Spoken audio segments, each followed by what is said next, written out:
Bir Polsha an'anasi uchar universitet.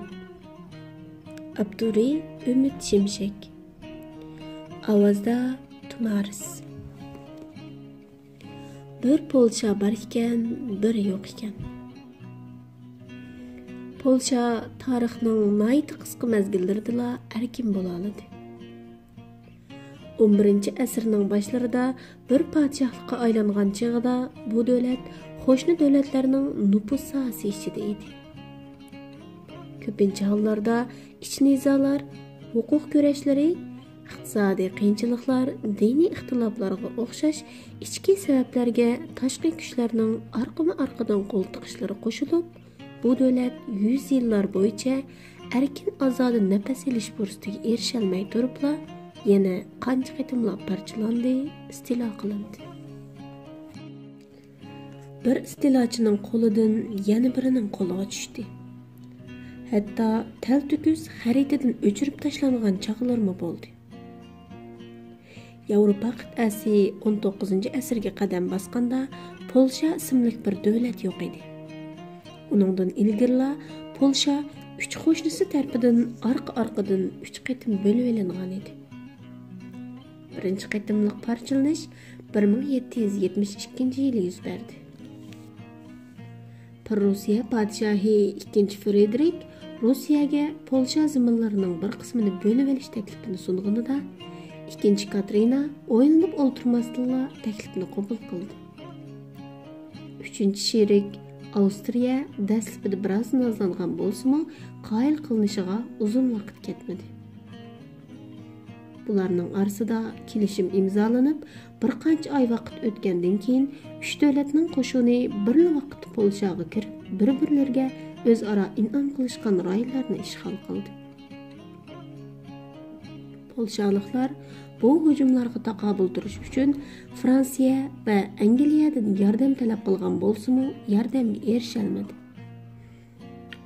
Qo'llaridagi imkoniyatlardan foydalanib dushmanlarga taqobil turishga tirishib ko'rdi-yu, bu qarshilikmi bir yilga bormayla 100 mingdek odamning o'limi bilan oxirlashdi.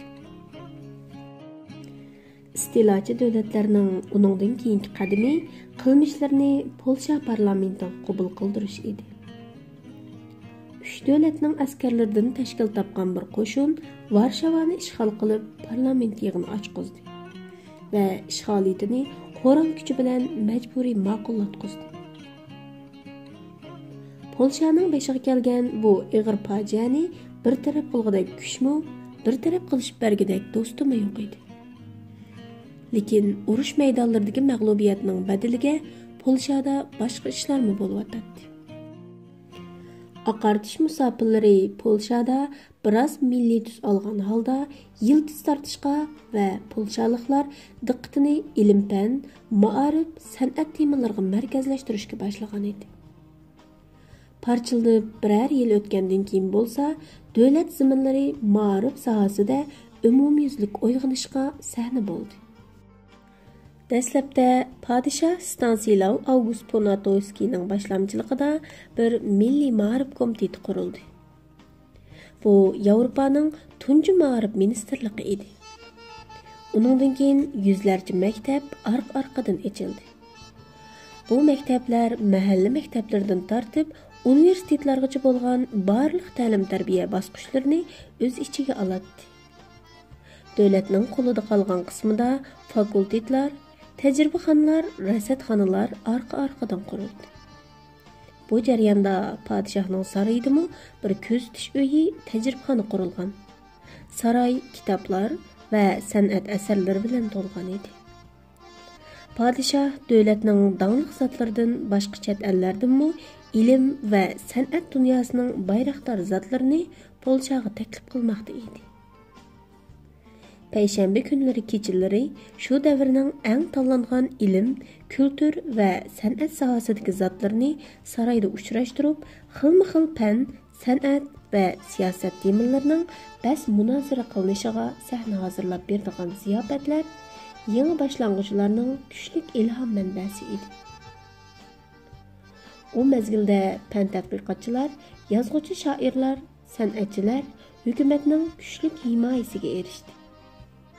keyingi yillar shu davrning oldingi qatordagi fan, kultur va san'at arboblarining boshlamchiligidagi zo'r ilgirlashlarga guvoh bo'ldi. Polsha xalqi bu usul bilan moddiy kuch orqali taqobil turishga qurib yetmagan umidsizliklarni ilm va san'at yo'li bilan yengishdan iborat bir milliy ongni gullantirgan bo'ldi. Darvaqa ma'rifning umumlashishi bilan birlikda qulluqning bekor qilinishi, fuqarolar huquqining kuchaytirilishi, har xil islohotlarning elib berilishi va butkul organlarda demokratiyalashishning kafolatga ega qilinishi degandek fikrlarmi kuchayishga boshladi. Ziminlarning xeyli ko'p qismi qo'ldan ketgan. Kuchli qo'shnilari qarshi harbiy kurash qilish fursati qolmagan bir millatning bunchalik qisqa vaqt ichida bir g'oya atrofida to'planib, kuchli ilgirlashlarni qo'lga keltirishga atlanishi misli nihoyat oz uchraydigan bir ijtimoiy yiroqni ko'rarlikni namoyon qilmoqda edi. Buningda oqartish shamollarining ta'siri bor edi. Biroq polshaliklarning haqiqiy omadi ularni umidsizlantirishning o'rniga ilhom beradigan, g'ayratlantiradigan, yiroqni ko'rar podshohlarning bo'lishi edi. 1783-yili Milliy ma'rif komitetiga xitoban so'zlagan bir nutqida podshoh irodalik bo'lish va yiroqni ko'rarlikning qayerlargacha so'zilganligini tuvandagi jumlalarda ro'shan shaklda ifodalab bergan edi. Xizmatlarimning ko'pinchisi beshimizdan kechirayotgan vaziyatni yaxshilashga aloqador qarashlarimning xeyli ko'p qismi bilan birlikda aqta holatda qolmoqda. Biroq bu ahvol millatimiz uchun qo'limdan keladigan har qanday ishni qilish jihatdagi ishtiyoqimni yo'qotib tashlagani yo'q. Men salomatli bo'ladi ekanman, umrim va boyligimni ona vatanim uchun sarf qilishdan to'xtab qolmayman. Balki bizga bundoq azoblarni tetitgan taqdir, amgaklarimizning baxtiyor mevalarini o'z hayotimizda tetib beqishimizga ruxsat qilmasligi mumkin. Balki ona vatan bu mevalarni uzayotgan paytlarda bizning qabrtoshlarimiz allaqachon ko'nrab bo'lgan bo'ladi. Buning bilan birga, agar kelajakdagi vatanimiz bu vatan bo'ladigan bo'lsa, agar kelajakdagi nasllarimiz bizning avlodlarimiz bo'ladigan bo'lsa, agar ular polshaliklar bo'ladigan bo'lsa, ularning istiqbolini kafolatga ega qilishga tirishishimiz uchun bu yetarli sababdir. Tangri bizni tashlavatdi demayli. Uning o'rniga texim yaxshi kunlarga nail bo'lishimiz uchun Tangri bizni jazolayotdi deyli. Bu jarayonda ma'rif sohasidagi ilgirlashlarga parallel holda davlatning iqtisodiy ahvolimi tez surat bilan yaxshilanish musobaqasiga qadam qo'ygan edi. Davlatning rag'batlantirish orqasida yangi zavodlar va sanoat o'rinlari qurildi. O'stanlar elindi, teriqchilik islohoti elib berildi. Biroq bayashatlikning umumlashishi va fuqarolar huquqining kuchayishi xalqning ko'p sonliqini suyundirgan bo'lsa-mu, ustunlikni qo'ldan berib qo'yishni xohlamaydigan bir qism yer zamin egillari va isilzodalar orasida kuchli beoromlik paydo qilgan edi. 1791-yili 3-may Asosiy qonuni nomli xalq texnik ko'p erkinlik berishni mazmun qilgan yangi asosiy qonunning ma'qullanishini ishg'olchi davlatlar o'zlariga nisbatan tahdid deb qaradi.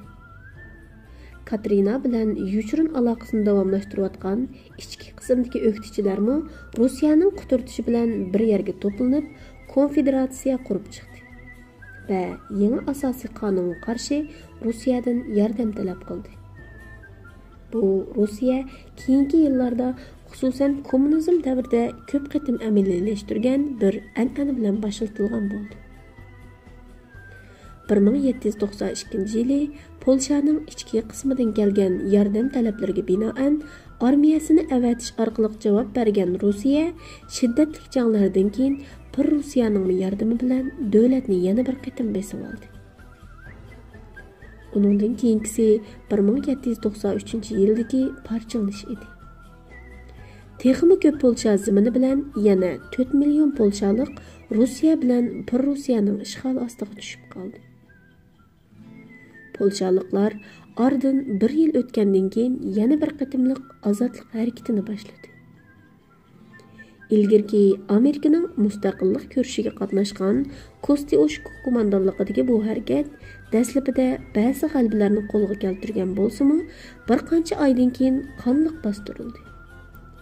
Oxirida Varshavani ishg'ol qilgan ruslar bu yerda qatliam yurgizib, ayollar va bolalarni o'z ichiga olgan 10 minglarcha odamni o'ldirdi. Yana shunchalik odamni Sibiriyaga surgun qildi. 1795-yilga kelganda Polsha 3-qatim parchalanib yo'q bo'ldi. Rossiya, Prussiya va Avstriya bu zamonlardagi ishtihosin tortadigan hamma yerni o'zlarining zamonlariga qo'shib olib, Polshani tal-to'kis xaritadan o'chirib tashladi.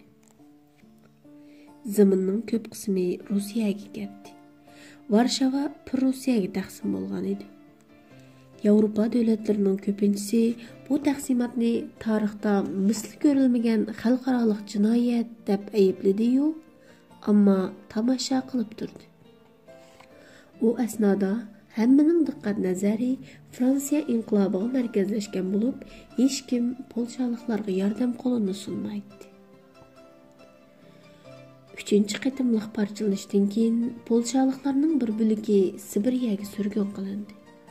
Yana bir bo'ligi Italiyaga qochib berib, u yerda bir Polsha qismi qurib chiqdi. U asnoda Napoleonning yulduzi tez suratda parlamoqda edi. General Henrik Dobrovolskiyning qo'mondonlik ostida tashkillangan Polsha qismlari Napoleonning sepida jangga kirdi. Polshaliklar Napoleonga nihoyat zo'r umidlarni bog'lagan edi.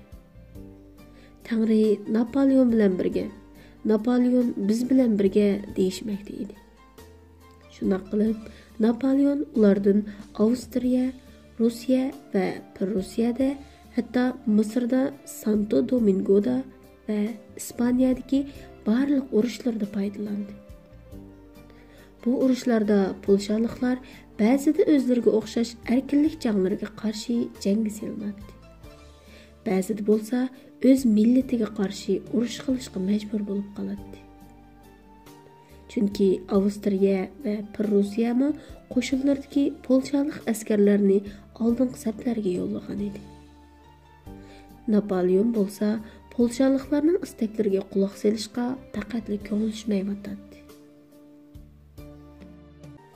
Nihoyat Fransiya qo'shini Prussiyani yana mag'lubiyatga uchratgan va Dobrovolskiy qo'mondonligidagi polshaliklarning boshlamchiligida Poznanga kirib, bir yil o'tgandan keyin Napoleon va Char Aleksandr Tiflisda ko'rishib, Prussiya 2-qatimliq parchalanishda tortib olgan zamonlarda bir tangpon davlat qurish to'g'risida kelishdi. Bu davlat Varshava knazligi deb ataladi. Biroq qo'lga ilingan zamonlarning ko'pinchisi fransuz generallariga berildi. Bunun bilan birga polshaliklar Fransiyaning oldida yangi shundaqla texim og'ir yuklarni yelkasiga oldi. Napoleon Varshava knazlikni o'zining siyosati uchun vosita qilib ishlatishdan yaltaymadi. 1812-yili Fransiya Rossiyaga hujum qilganda Moskvaga birinchi bo'lib kirib, eng oxirida chekinganlar yanada Polsha askarlari edi. Polshaliklar faqat fransuzlar bilan bir safda urush qilishga majbur bo'lish bilan qolmay, Fransiya askarlari chekingandan keyin orqada turib ularni qo'g'didi. Bu urushda 98 ming Polsha askarining 72 mingi qaytib kela olmadi. Varshava knazligi 1815-yili yana bir qatim 3 sherik tarafidan bo'lishildi va eng cho'ng qismi Rossiyaga ketdi. Lekin bu asnoda Rossiya frontida yuz bergan o'zgarishlar bir qism umidlarning bu yerga bog'lanishiga sabab bo'lgan edi. 1796-yili Katrina o'lib ketgandan keyin o'rniga o'ltirgan o'g'li 1-Pavel o'ltirilib, uning o'rniga o'g'li 5-Aleksandr o'ltirganda, polshalik yaqin do'sti shahzoda Adam Czartoryskiyni tashqi ishlar ministrligiga tayinlagan edi. Rusiya bilan Avstriyaning ishg'oliyati ostidagi Polsha kulturiga amansiz urush echilayotgan bir paytda Rusiyada bir polshalikning muhim bir mansabga tayinlanishi butkul zaminlari qo'ldan tortib olingan bir millatga nisbatan nihoyat zo'r umid nuri hisoblanadi. Bir qism polshaliklar butkul Polsha zaminlarini birlashtirib, Çar Rusiyaga qarashliq bir avtonom qurulumiga erishtiradigan bir xil formulani ilgari surishga boshladi. Lekin Rusiya Çar podshohi dal Rusiyaga urush e'lon qilishi kutilayotgan bir paytda Rusiya podshohi bilan o'zaro sadoqat qasmi ichishdi. Buning bilan qolmay, Rusiyaga qarshi qo'zg'olon ko'tarishga tayyorlik qilgan polshaliklarning ismlarini podshohga topshirib berdi. Buning bilan Çar Aleksandr davri polshaliklarga nisbatan mustamlik besimi bek kuchli his qilingan bir davr bo'ldi. Varshava universitetining qurilishi 1817 davrga to'g'ri keladi. 1825-yili 1-Nikolasning hukmdor bo'lishi bilan ruslarning besimi kuchayib ketdi. Her tarafi düşmanlar tarafidan qorishib olingan bir davlatning insonlarga ba'zida düşmanlarning bir qismi bir qadar suyimlikdek ko'rinib, boshqalarga qarshi yordam olg'ili bo'ladigan bir tayanch nuqtasidek tuyulib qoladi. Lekin polshaliklar düşman bir tarafda turib tursin, do'stlarining yomon kunlarida o'zlariga foydasi bo'lmaydiganligini qayta shundoq bir-biridan ochiq kechirmishlar orqali to'nib yetgan edi. Polsha mayli do'st bo'lsin, mayli dushman bo'lsin, bo'lishib yeydigan bir to'rtdan iborat edi. Shu chaqning sharoitiga asosan hamma bu to'rtdan o'zi xolab bir parcha elib, ya o'zining og'ziga soladi yoki boshqalarga taqdim qiladi. İşğalçı dövlətlər 1797-yili özara kelishim tuzib, Polsha padişahlıqını əsildadigan hamma narsani yo'qotib tashlashni qaror qilgan edi.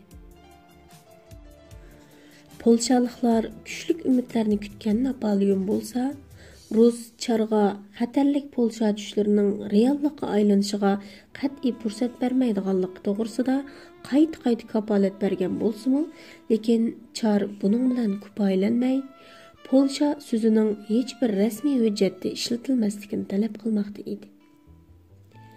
Avstriya bilan Rusiyaning ishg'oli ostidagi zamonlarda bo'lsa, Polsha kulturini davomlashtirish urinishlariga qat'iy yo'l qo'yilmaydi. Polshaliklarning yagona bitalayligi tashqi do'st dushmanlardan iborat emas edi.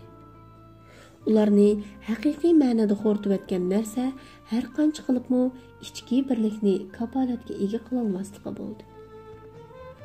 Shu vajidan qo'zg'olon ko'tarish urinishlarining hammasi mag'lubiyat bilan oxirlashdi va ularning har biri bir oldingisiga qaraganda texmi qonliq shaklda bostirildi. Shundaqla burunqisiga selishtirganda texmi og'ir besimlar bilan natijalandi. 1820-yillarda Rus tuzumining chingib ketishiga o'xshash bo'lmagan shaharlarda ziyolilarning yetakchiligidagi maxfiy tashkillanishlarni paydo qildi. U mezgilda Polsha podshohligi cheklik erkinlikka, nihoyatda liberal asosiy qonun va o'ziga xos bir armiyaga ega edi. 1830-yili noyabrda hukumatning qo'llab-quvvatlashi bilan polshalik askarlar Rus hokimiyatiga qarshi qo'zg'olon ko'tardi. Erkinlik jangchilari bu qitimga qo'zg'olonlarni Fransiyaning qo'llashini umid qiladi. Lekin Fransiya yordam talablarini javobsiz qoldirdi. Qulluqning bekor qilinmasligi dehqonlarning qarshilik ko'rsatkichlarini qo'llashiga to'salg'i bo'lgan edi. Uzun muddat davomlashgan noyabr qo'zg'oloni 1831-yili qonliq ravishda bostirildi. Arqadan keng ko'lamli tutqun qilish va surgun qilish siyosatlari yurgizildi. O'ttir qatlam qo'ldagi zaminning ko'p qismidan ayrilib qolgan edi. Uningga agishib, ilmiy va diniy faoliyatlar nihoyat kuchli besimga uchradi. Asosiy qonun amaldan qoldirildi və armiya tarqıtıb etildi. 1846 yılı Avstriyaga qarşı götürülgən qo'zg'olonmi asosan degidek yuqorqiga o'xshash sabablar tufayli unumsiz oxirlashdi. Harakatga boshlamchilik qilgan ziyolilarga nisbatan eng muhim ish kishilik erkinlik va ayrim bir milliy kimlik yaratishdan iborat edi. Biroq bu g'oyalarmi dehqonlarni degandek qiziqtirib ketolmadi. Ular bu harakatni zimin xo'jadorlaridan qutulishning vositasi deb qaraydi. Natijada dehqonlar bu harakatning rahbarlarini avstraliyaliklardan ig'ir mustabid deb qarashga boshladi va ularga qarshi qo'zg'aldi. Avstriya harakatni nihoyat vahshiyona shaklda bostirdi. 1863 yılı Ruslarga qarşı qo'zg'algan mashhur yanvar qo'zg'oloni boshqa qo'zg'olonlardan farqli natijaga erisholmadi. Çar 2. Aleksanderning qulluqning amaldan qoldirilishi qatorliqlarni o'z ichiga olgan bir qator islohot planlarini ijro qilishga boshlashi, yer zamin sohibi Esilzodlar bilan Marksning ta'siri ostidagi yosh oshqun ziyolilarning orasida soğuqchilikning paydo bo'lishiga sabab bo'ldi. Shu sababdan harakat ichida birlik o'rnatila olmadi. Sirtdan kutilgan yordam qo'lga keltirilmadi. 15 ay davomlashgan qo'zg'olon 1864 yili avgustda bostirilgandan keyin oldingi qatordagi fikr va san'at arboblarini o'z ichiga olgan 10 minglarcha kishi Sibiryaga surgun qilindi. Bularning orasidagi nurg'un odam vatanlarini qayta ko'ra olmaydi. Harakatning beshidagi kishilar bo'lsa 1864 yili 5 avgustda Polshaliklarni qo'rqitish maqsadida Varshavadagi Aleksandr cherkovining tomlariga esildi. Orqadan Polsha podshohligi amaldan qoldirildi va ziminlari Rossiyaga qo'shib etildi. Shu yili Rossiya Polshalik qullarni qo'yib berish orqali harakatga o'tish ehtimoli bo'lgan inqilobchilarning qo'lidan nihoyat muhim bir ko'zirni tortib olgan bo'ldi. Bu qo'zg'olonning bostirilishidan keyin Varshava universiteti taqib etildi. Ma'rif boshdan oxir butunlay ruschalashtirildi. Polsha tili maktablarini o'z ichiga olgan nurg'un joylarda man'iy qilindi. Do'kon viviskinlarning xatlarini Kiril elifbasi bo'yicha yozish majburiy yo'lga qo'yildi. Katolik cherkoviga qarshi kurash kuchli shaklda davomlashtirildi. Cherkovlar taqaldi, rohiblarning mol-mulklari musodara qilindi. Vatikan bilan aloqa o'rnatishi cheklandi. Diniy jamiyatlar taqib etildi. Buningdan keyingi yarim asr bo'yicha Rus Çarning odamlari Polshada ma'rif, davlat boshqarish, kultura hayotidan tortib diniy faoliyatlargacha bo'lgan barliq sohalardagi polshaliklik tuyg'usini aslashga elib boradigan har qanday narsani yildizidan qo'mrib tashlash bilan mashg'ul bo'ladi. Russiyami kechikmasdan Rossiyaning yo'lini tutdi. 1872 yildan tortib Russiya ishg'oli ostida turayotgan Polsha zaminlaridagi barliq maktablar germanchilashtirildi. Maktablarda nemischa majburiy til bo'ldi. Polshacha so'zlash bo'lsa jinoyatga aylandi. Bo'libmi oliy maktablarda o'qimoqchi bo'lganlarning cho'qim nemischa o'rganishi va Germaniyadagi bir universitetda o'qishi shart edi. Bismarckning Kulturkamp planining ro'yiga asosan Polsha kimligini aks ettiradigan barliq qonun va organlar germanlashtirildi. Cherkovlar va xususiy mol-mulklar musodara qilindi. Xalqqa ig'ir bojlar qo'yildi. Polshaliklarning yer zaminlarini setib olmoqchi bo'lgan germanlarga yordam qilish maqsadida bir mustamlika qilish komiteti qurildi. Polshaliklar urushlarda yo'qotiladigan inson kuchi sifatida askarlikka ilindi. Her türlü aloqa munosabatlarda har qanday millatchilik va vatanparvarlikni ifodalaydigan ishlarga qarshi nihoyat ig'ir cheklimlar yo'l qo'yilishga boshladi. Сақчыларның yol yo'riqlari va istixborot dokladlari kundalik turmushning eng injiq tafsilotlarigacha ichkirilib kirdi.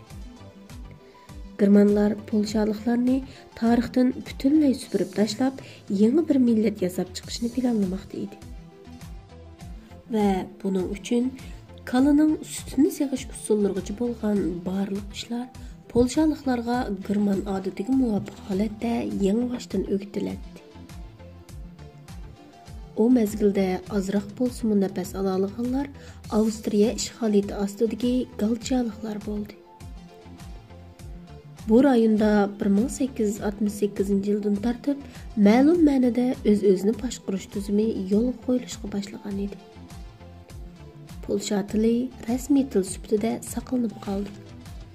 Krakow va Lviv universitetlari o'qitishni davomlashtiryotdi. 1873-yili qurilgan fan adabiyot fakultetlari bilan bu universitetlar Rusiya va Rusiyadan kirgan fikr iqimlarining markazlariga aylandi. Bu yerlar Polsha kulturi vaqtliq bo'lsa-mu gullanish imkoniyatiga erishgan nihoyat osondagi joylarning biri edi. Avstriya hukmronligi ostida qolgan Galchiyadagi katolik cherkovi hech qanday besimga uchramadi.